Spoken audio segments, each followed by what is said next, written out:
pulmarong tuleb kaugemalt, sisenetakse veidikeseks pulmamajja, kus tulijaid kostitatakse einega. Kui aga pruudipeigmeest pärinevad samast külast, jääb kostitamine ära ja aega viitmata alustatakse spordipeoga. Algul toimuvad jooksuvõistlused. Distantsi pikkuseks on harilikult edasi-tagasi paar kilomeetrit. Finiš asub stardipaigas. Jooksus võtavad osa poissmehed. Harva sekkub mõni noorem perekonnapea, kel pole meelest läinud möödunud võidud. Stardipaigas seisavad tüdrukud panevad järsku tähvid põrisema ning jooksjad tormavad rajale. Tähvid ei vakata enne, kui viimane võistleja on tagasi jõudnud. Võitlejatele jagatavad auhinnad oleks nagu nimelt valitud naistele. Kleidiriided ja kened välismaalased, soovitavalt Jaapani päritoluga pearätikud. Ühtedes Ruhtšis toimunud pulmades jooksis 8 poissi. Peavõitja sai villase, lillelise ja narmastega suurrätiku. Teise ja kolmanda koha omanikud väiksemad kuldniidist tikandiga rätikud. Tookord oli neid kauplustes väga harva ja seda peeti eriti hinnaliseks auhinnaks. Pisemaid kinke anti kõigele jooksjale. Mõni meeter marlid, paar rubla raha. Auhinna paneb välja peoperemees, pruudiisa. Võidujooksule järgneb maadlus mõne lähedasel. Talv läbi vabalt ringi käivate kariloomade jalgadest kivi kõvaks sõlkutud põllul. Lund sajab Bartangil napilt ja varsti tammuvad rammumehed kuival tuhkjal mullal. Maadluspaikas suundutakse jällegi tütarlaste tähvipõrina saatel. Pealtvaatajad asetuvad 8-9 meetrise diameetriga ringi. Paarkümmend sammu eemal seisatanud tähvi tüdrukud mängivad vahet pidamata võistluste lõpuni. Kaugemale jäävad nad arvatavasti selle kaalutlusega, et tähvide põrin üle aru ei segaks. Algust teevad pisipoisid, nende kohtumised ei kesta kaua. Minuti või paar, seest on võistlejad otse murdu. Lastele antakse auhinnaks paberrubla. Järgmise vastase ootel jalutab võitja kukena ringi ega osuta tähelepanu tema pihta sihitud nalja ja satiirinooltele. Vaatajad otsivad järgmist vastast. Üht vendakse õnne katsuma, teist tõutakse tagant, kolmas tassitakse jõuga maadlusringi. Vabatahtlikul ei astu keegi välja, ka mitte silmapaistvalt tugevad maadlejad. Sattunud suurema või vähema vastupanu järel ringi keskele, jäetakse ükskõiksusemaks kui seda ja teist ja valmistutakse keskendunult kohtumiseks. Kõigepealt kistakse ära jalanõud, visatakse seljast palitu või jopp, seotakse vööle vööretik ja mis kõige tähtsam, võetakse hambuse tuletikk. Kui endal pole seda taskus, palutakse mõne pealtvaataja käest. Järgmise osana tuleb pulmasööming. jah, Maadluse lõppedes minnakse pruudimaja. Peigmees jääb sinna hommikuni ning pöördub peale abielu sõlmimise tseremoonia tagasi isa koju. Sageli ei mahuta pulmatuba kõiki külalisi, seepärast käib kostitamine ka naabrite juures. Ühe küla rahvas hoiab omavahel kokku. Sama kehtib ka öömaja kohta. Lavatsidele laotatud toidulinade ümber istutakse rätsepistes. Pulmaroog on igal pool ühesugune. Suurtele puljongiga üle valatud ratasleibade asetatud keedetud liha kantsakad lebavad emailitud kaussides. Algul süüakse liha, seejärel puljongiga läbi imbunud leiba. 4 külalise kohta tuleb 1 kauss. Süüakse idamaade kombe kohaselt kätega. Enne söögi käib keegi pruudi meessugulasest külalised läbi ja kallab neile vett kätele. Kätelt voolab vesi alla pandud kaussi. Terve õhtusöögi ajal istub peigmees nõhi auväärses nurgas. mis asub välisseina ja siftaki vahel. Temast paremal ja vasakul istuvad visiirid. Külalised istuvad nuhi ja tšorunuhi peal. Neid teenindavad maja omanik ja mitmed sugulased. Mehed serveerivad toitu, koristavad tühjad nõud ja dastarhani ja nii edasi. Radoonile, mis on kolde lähedal asuvad naarid, valavad naised toidu välja ja võtavad kastetud nõud. Pidulik kostitamine võtab vähe aega, 30–40 minutit. Vestlused söögi ajal piirduvad üksikute märkustega. Peigmees ei puutu toitu, ta ei räägi, ei naerata, ei reageeri toimuvale. Tõsi, mitte igaüks ei pea tänapäeval selliste tabule vastu, kuid enamik peigmehi istuvad nagu ausammas terve pulmaööl liikumatult. Omanik ja sugulased, kes aitasid teda, söövad hiljem. Ja järgmine teema on pulmatrall. Mis see pulmatrall on? Kohe pärast õhtusöögi istub nuhi servale akordioniga laulja ja hakkab laulma sündmusele vastavat laulu. Varem saatsid nii noored kui vanad oma laulu Daffi mängides. Pamiiride poolt kutsutakse kõiki laule, mida pulmas esitatakse, sursoos või dafsoos. Esimene termin tähendab sõnalt. Pulmalaule, suur on pulm ja soos laul. Teine pealkiri tähendab tõlkes laulu Daffi saatel. Neid esitavad eranditult mehed ja ainult antifooniliselt. Tuleb märkida, et Pamiiri piirkonnas on meeste seas lisaks soololaulule väga levinud ka antifooniline laulmine, mille vormis esitatakse ka teisi traditsioonilise lüürika žanre. Teatavasti on antifooniline laulmine väga iidne esitusviis. Seda tunti ka Vana-Kreekas. Kreeka keeles tõlgituna tähendab see vastusena kõlamist. See lauluvorm eeldas eeslaulja ja koori olemasolu. Eeslauljad ja koorilauljad nimetatakse kohalikus traditsioonis vastavalt sarbaithon või furovart või kisagu ja koor on hofizon või koshuku. Pamiiri pulmalaulu alustab alati eeslaulja lauldud refrääniga ja seejärel kordab sama koor. Eeslaulja esineb alati üksinda, siis tavaolukorras talle järgnejate arv kõigub pulmades 2–4–5 ja rohkemgi. Iga stroofi raamistab refrään. Tavandilaulu, eriti pulmalaulu stroofid võivad paigutuda suvaliselt, isegi süžeelise seoseta. Mida ja millises järjekorras laulda oleneb eeslaulja valikust. Tavandilaule esitatakse kindlatel pulmatsükli momentidel. Vastupidiselt tavandilauludele võib pulmatralli ajal lauldavaid laule kuulda ka väljaspool pulmi, näiteks talveõhtutel, kui naabrid kogunevad üheskoos aega viitma. Nende laulude struktuur on analoogiline tavandilauludele ja neid lauldakse samuti eeslaulja ja kooriga. رداست ندارم یاره خوش آمده یاره مهمان ماه خوش آمد یاره مهمان ماه بردیدم یاره بر جان ماه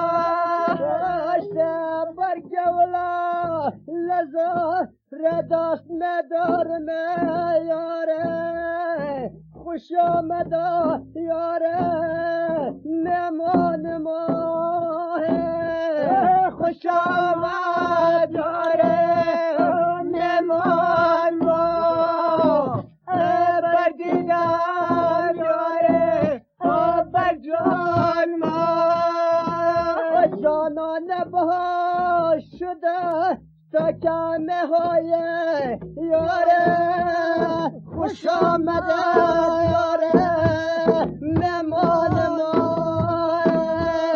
خوش آمد یاره مهمان ما بردیدن یاره بجان ما وای وقتی گل ما شده تکم حال یار خوش آمد یاره ممان ما خوش آمد یاره ممان ما. Naised kasutavad daffi esmajoone soolopillidena tantsusaateks.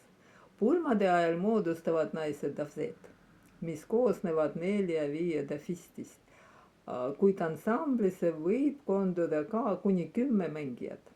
Ansambel jaguneb 3 rühma: kumkumbak, jakarav ja kardinets.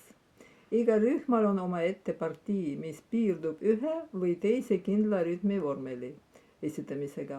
Siin oleks huvitav võrdlus Leedu mitmehäälsete sutartiinestega, mille rütmilise ülesehituse põhimõtteis on sarnas daffiga. Iga dafist püüab võimalikult reliefselt välja tuua oma rütmijoonise ja kriipsutada alla oma instrumendi individuaalse tembri. Dafistidele on omane eksimatu rütmitaju. Selles hetkes läheb pulmaralli juhtimine visiiride kätte.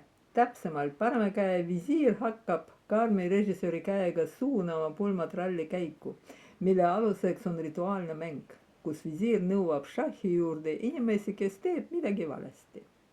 Tema on šahi asemik.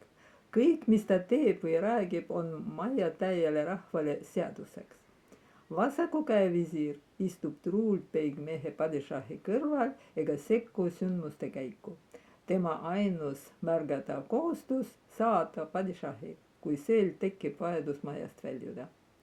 Visiirid enamasti vahelduvad öö jooksul mitu korda.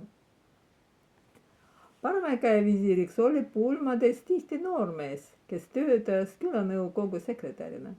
Visiiriks ei kõlba igaüks. See amet nõuab mõningat vilumist ja külaldased võimukat iseloomu. Paljud ei saa hakkama pulmaralli hoidmisega vajalikul tasemel.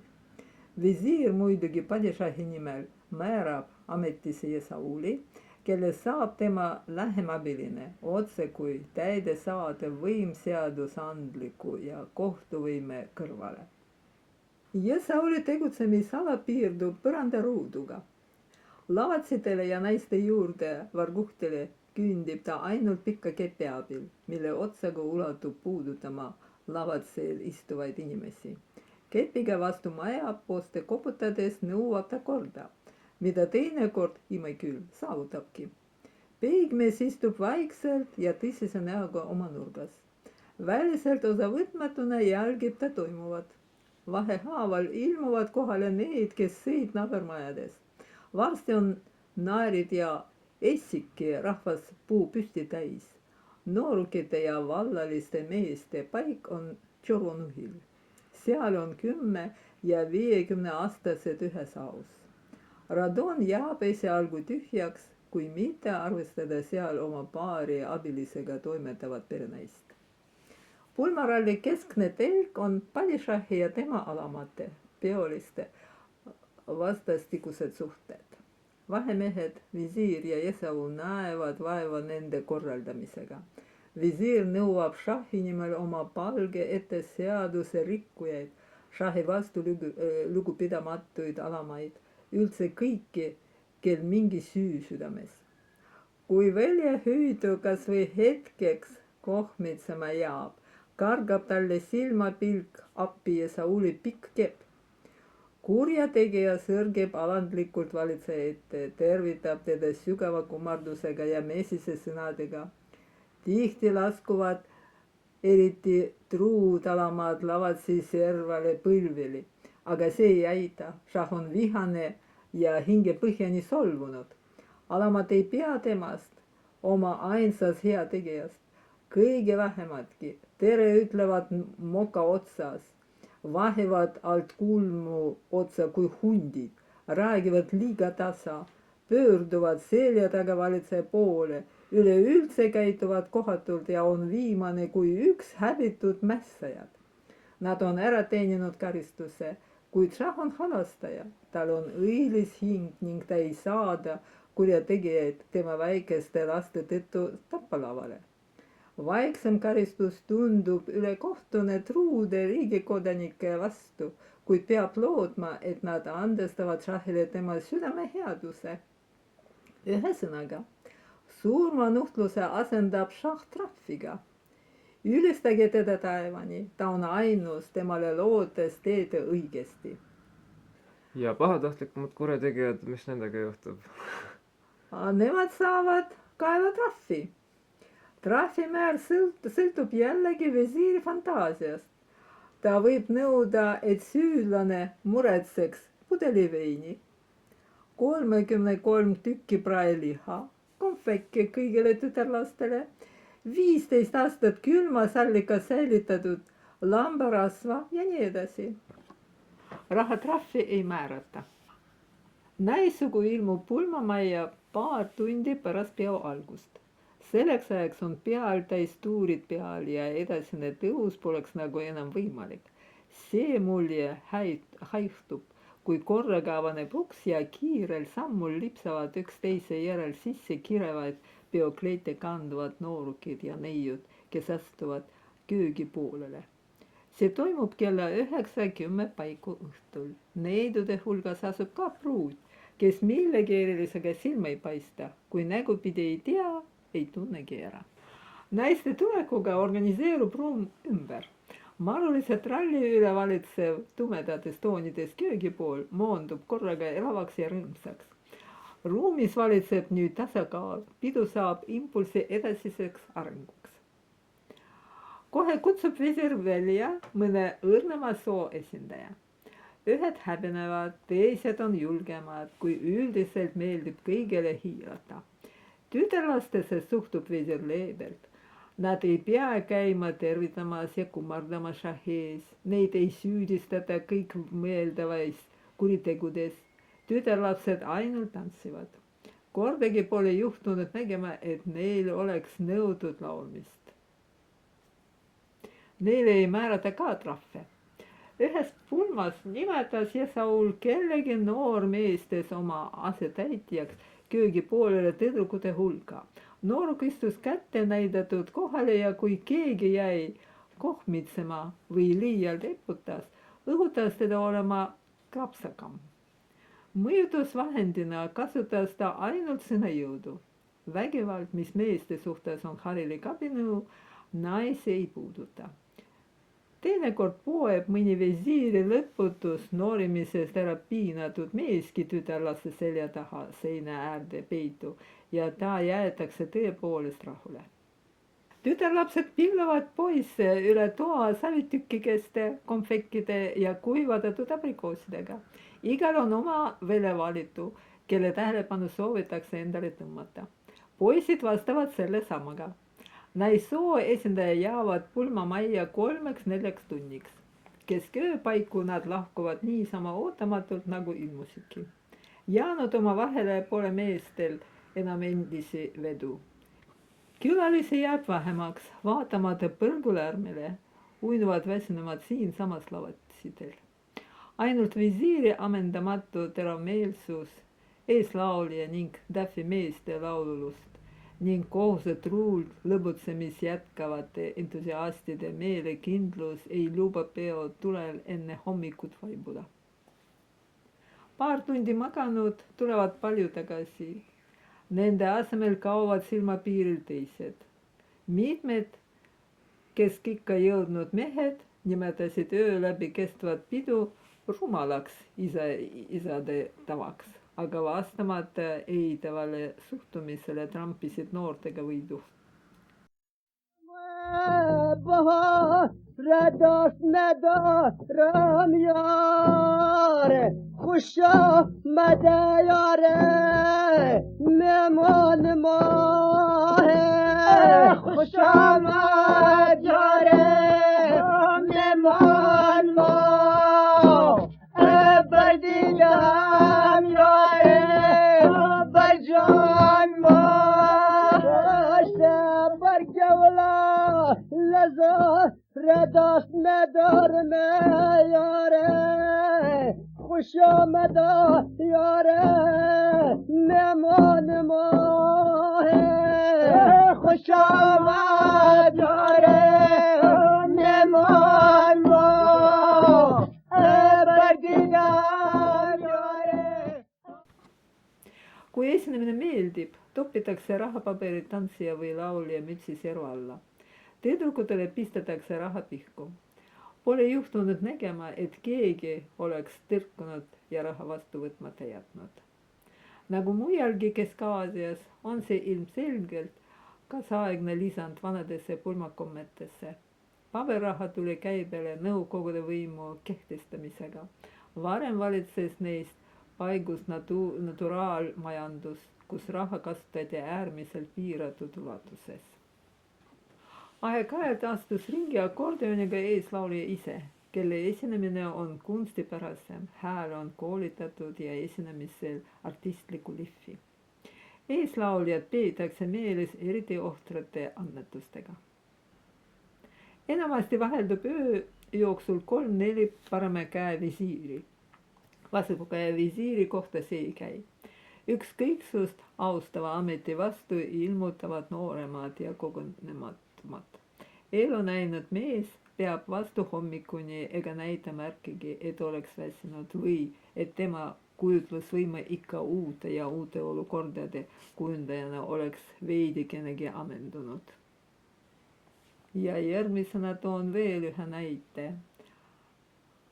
Visiir näitas näpuga ühele kooliõpetajale. Too viivitas ja silmapilk oli jaol ja sauli kepp. Tervitanud šahi kombe kohase lugupidamisega pidi ta seegipärast ära kuulama visiiri pikka ja vihase moraali jutluse. Karistuseks pidi ta laulma. Õpetaja alustas improviseeritud laulu. Ta laulis kõigest, mis keelele tuli. Rašorf on suur küla, linnas käisid revidentid, sajab laia lund, Kadamšo ehtas uue maja, sovhoosil lõppes lambaheim, niiviisi ta pidas meeles iga pulmalist eraldi, loodusnähtusi, meenutas bartanglaste lootusi ja möödunud aegade sündmusi. Paistis, et laulule ei tulegi lõppu. Õpetaja langes otse kui transiseisundise, muud kui laulis ja laulis. Teda keelatati lõpetama, tema ei teinud väljagi. Juba tubli tunni oli ta põrandal keerutades laulnud, kui mõned ärevusse sattunud kuulajad ta lavalise pikali tirisid. Ta püüdis püsti rabeleda, kuid ei saanud ja jäi mitme mehe raskuse all kägarasse lamama. Jalgadega sipeldas laulis ta veel õige mitu salmi. Külaliste hulgas kohtab alati neid, kes teistsugustes oludes võinuksid julgesti esineda professionaalsete artistidena. Eeslauljad ei jää millegi pooles alla kontserdilaval esinevatele lauljatele. Leidub ka haruldase andega tantsijaid. Viimaste hulgas väärib meenutamist Bartšedifi elanik Isatšo. Lühikest kasvu ja kitsakas, nii et kõlem tuul viib ta ära.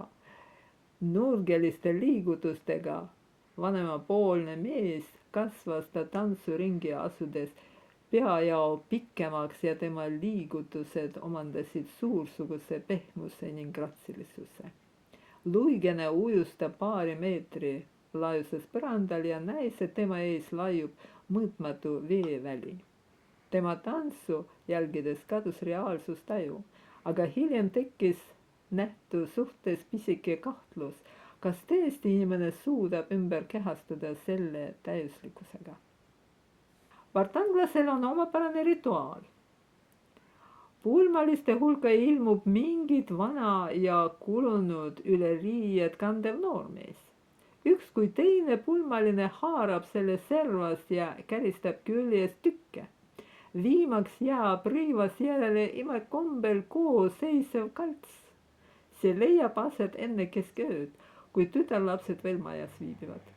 Vana pikk kuub, talvepalitu, vatiinis vooder, puruks rebimiseks kõlbab kõik. Samas, et arvamata vaimus kestab pulmarall koiduni. Miks just aovalgeni, ei oska keegi seletada. Alates peigmehe riietamisest noorpaarimehe koju jõudmiseni möödub tubli ööpäev. Peigmees ja teised lähemad asjaosalised ei saa kogu selle aja silma kinni. Pulmalistel on vaba vooli kusagile paariks tunniks pikali visata. Kes trallitamisest sugugi ei hooli, magab terve öö naabermajas õiglase und. nii, ja lõpuks jõuame ka abielu sõlmimise juurde. Ja see toimub, kui pidu lõpeb. Ja pidu lõpeb avavalges.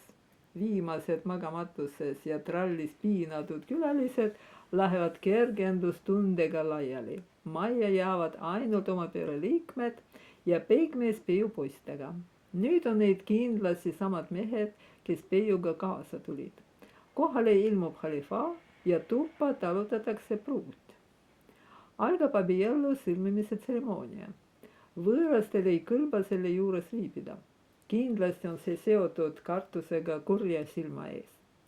Sakraalseks toiminguks, mille tulemusel pruudis ja peiu saavad naine ja mees, on piima ja sula või segu rüüpamine ühtsest tassist. Hiljuti sõjaväeteenistuses naasnud verivarske perekonnapea väitis, et rüübata antakse viina. Pealtkuulajaid naersid ta välja. Noormees sattus segadusse, aga et ennast kuidagi vabandada, väitis, et oli kõvasti purju, sellepärast ei mäleta. Kohe abiellumise rituaali lõppedes asub noor paar teele mehe koju. Kui elatakse ühes külas, ei paista see sündmus eriti silma. Teine asi, kui mees elab kaugemal. Savnoobist Japšorvi poole läks koos noorpariga teele nooriku tädi ja üks tugev noormees, turjal naise kaasavara, voodiriided ja viltvaip. Noorik ise kandis bambuselja riietega. Kõik peigmehega kaasa tulnud pulmalised lahkusid, nende hulgas ka eeslaulja ja koor, kes teele asumisele alustasid järgmist laulu. Kullake ainus šah, ainus kullake, lilledele langeme, kullake ainus šah ja ainus kullake. Hästi, siis kuulame seda laulu. Lola, emana şridme, kungirit lola, emana şridme, mayet navdida, jamalaş binme. Çonculit lola, Hamana sridome, may navdida, jamalaş binme. Sarakat binam, Hoçunman alhdinme, sarakat binam. Hoçunman alhdinme, girduhon sarat, erumal çinme.